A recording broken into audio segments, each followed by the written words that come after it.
everyone, this is Rabbitearsblog and welcome to my general discussion series. So today's general discussion is going to be on my thoughts on the Sonic Frontiers trailers. And before we get into this, here are a few words from the channel.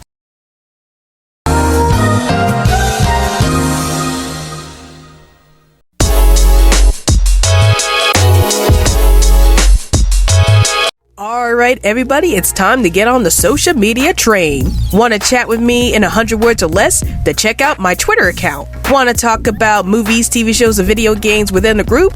Then check out my Facebook account. Want to check out some of my ultra cool fan art? Then check out my DeviantArt page. Want to get the lowdown on everything that's happening on this channel? Then check all of the above. And now, we return to our regularly scheduled program. So I made a poll on Twitter asking you guys, should I do a reaction video to Sonic Frontiers? And most of you guys said yes. So here we are. I'm going to do my reaction video to Sonic Frontiers, or more like my thoughts on the Sonic Frontiers gameplays that was shown so far in the last few days. And in the last few days, we got about 2 trailers released that showcase how Sonic is able to move within the world, as well as his combat skills. And I wanted to talk about my thoughts on the world that Sonic is in, as well as his combat skills. So here we go. So the first thing I like about these trailers was the fact that we get to see more of the world that Sonic is in, as well as how he functions in it. Like, one of my biggest gripes regarding the very first trailer that was released in December of last year was that we weren't really shown about how Sonic is able to move within the world that he's set in, and we finally get a chance to see how Sonic is able to move within this world. We get to see that he's able to run throughout this world. We get to see that Sonic is able to go on these springs again, as well as some grindy moments, and I appreciate the fact that they're able to incorporate the springboards and the grinding wells within this game, because those are some elements that I really enjoy about the Sonic the Hedgehog franchise, and I'm just glad that they're able to incorporate them into this game. And then I love how beautiful the world looks. Like, it looks very realistic, and I know some people might complain about, oh, this world's too realistic for Sonic the Hedgehog, but remember that Sonic was placed into a realistic world, like in Sonic 06. I know how you guys feel about Sonic 06, but he was placed in a realistic world, and for the most part, Sonic doesn't look that bad in the realistic world, at least in my personal opinion. So I do like the world that Sonic is in, and the fact that it looks pretty realistic and beautiful at the same time. And then another thing I liked about the gameplay was showing the combat moves for Sonic. So in the second trailer, we were able to see how Sonic is able to fight off the bad guys. And I like the fact that Sonic's movements are more wind-like in this game than they were in previous games. Like, for those of you who've been playing the Sonic the Hedgehog games for a long time, you notice that Sonic is often associated with wind. So I like the fact that most of his techniques show him using a lot of wind techniques. Like, you see him kicking robots in the air, and I really love that move where he's like zigzagging up there and you see like a blue streak right behind him, and I really like that movement. And then I like the fact that Sonic is able to dodge from the enemies, and he's able to do homing attacks against the enemies.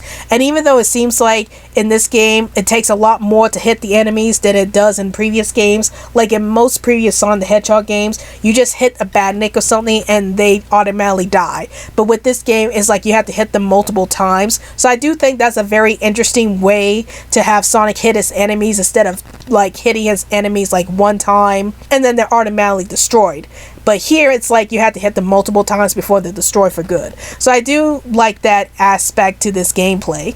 And then another thing I liked about the trailers were the enemies themselves. So the enemies in this world looks a lot more bizarre in design. Like, they are machines, but they're drawn in a way that looks way more bizarre than in previous Sonic the Hedgehog games. So I am a bit curious about these enemies themselves and see how they're able to interact with Sonic and what they have to do with the world that Sonic is in. Now let's talk about some of my issues with these trailers. So the first issue that I have is that the fact that Sonic moves a bit too slowly in these gameplays. Like, when we think about Sonic the Hedgehog, we think about this character who's able to move very fast throughout these games. But here, it seems like Sonic is kind of moving at a slower pace than he has in previous games.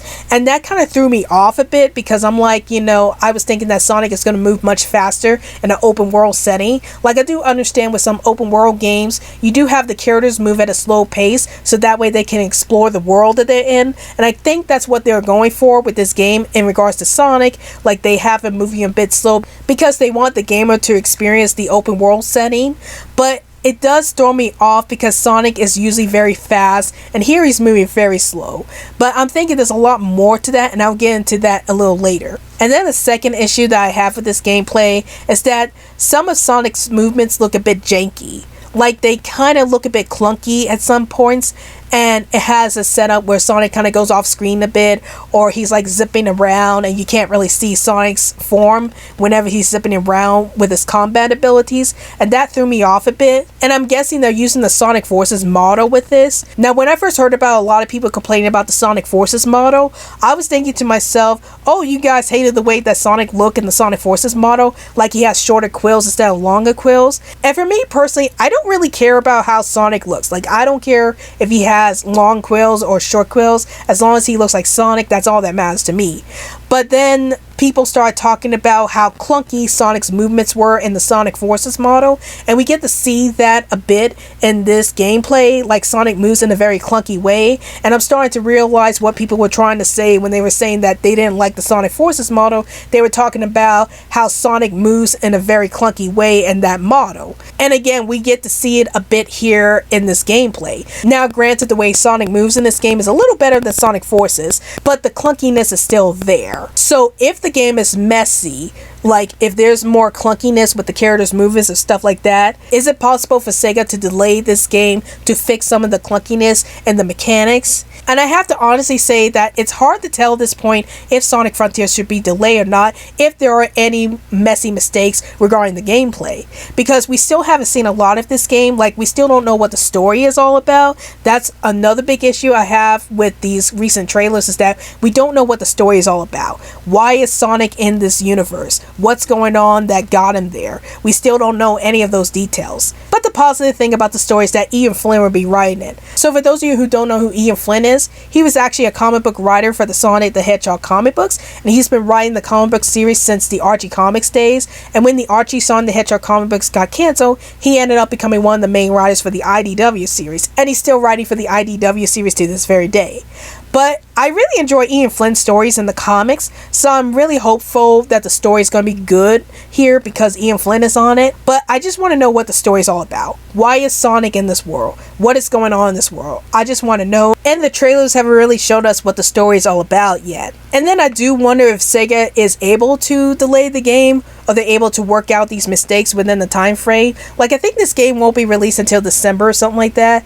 But I was wondering if SEGA could iron out some of these clunkiness in the gameplay within those months, because we are living in an age now that video games are getting patches. So that means that sometimes you have some video games being released in the market being unfinished, and then afterwards they do the patches. And I'm hoping that's not the case with Sonic Frontiers if they have to delay this game. I'm hoping that if there is some clunkiness with this game, that they fix it before the official release of this game. But again, I'm not 100% sure if that's possible. I don't know how game developments work, so tell me in the comments down below, for any of you guys who know anything about game development, is it possible for the gaming company to like iron out some mistakes in the gameplay if it's there before the official release date of the game? Please let me know in the comments down below. But overall, despite my concerns with some of the clunky gameplay in the gameplay trailers, I am still looking forward to this game. Like, I'm a huge Sonic the Hedgehog fan, so of course I'm going to buy anything dealing with Sonic the Hedgehog, but I am looking forward to this game because it's going to be an open world game, and I love open world games, and I hope that this game succeeds with the open world setting for Sonic the Hedgehog, and maybe we get to see more of the game itself throughout this month. Like, June is Sonic the Hedgehog's birthday month, and they did promise us that they were going to show a bit more about Sonic Frontiers throughout this month, so I guess we'll get to see more information about Sonic Frontiers, like about the story, maybe we see more gameplay, or maybe we see more levels where Sonic is going to be. Like, I am looking forward to all that if they show it throughout this month. So that's my thoughts on the recent trailers for Sonic Frontiers. And tell me in the comments down below, have you seen these trailers for Sonic Frontiers? And if you have, did you like these trailers? Did you hate these trailers? And are you looking forward to playing Sonic Frontiers? Please let me know in the comments down below. Well, I hope you guys enjoy this video. This is Rabbitearsblog, and I'll see you guys later. Hey guys, like this video? If you want to check out more crazy content from this channel, then please hit that big old colorful subscribe button. And if you're feeling extra generous, then please support me through Patreon so I can make more awesome content for this channel.